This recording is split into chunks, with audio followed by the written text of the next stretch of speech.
有團體分別發起反對佔領中環嘅活動，認為佔中會為香港帶嚟負面影響。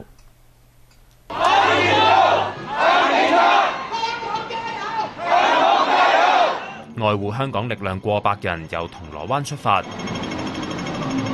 去到灣仔其中一個全民投票實體票站附近嘅時候停低默站。隊伍之後抵達灣仔嘅警察總部，將3萬個市民反佔中嘅聯署簽名交俾警方，要求警方喺佔中發生嘅時候嚴正執法，又批評全民投票唔可信。我都有3萬個簽名，係咪？係實實在在㗎。我哋3萬個都係民意嚟㗎。我哋真係揾有血有肉嘅市民去簽名支持，唔係網上嗰啲所謂電子吹牛，投完再投。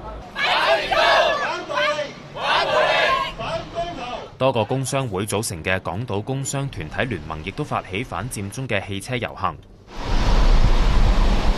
我相信係一個好大嘅損失，不論係交通啦，可能係返工啊時間啊等等啊，或者你係嗰個做生意嗰方面咧，嗰個數據當然未知，但係起碼影響咗個經濟，影響我哋嘅香港個地位。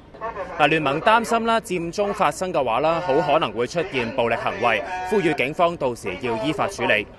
另外，香港市民反佔中行動幾十個人就喺尖沙咀碼頭外面抗議佔中威脅佢哋生命安全。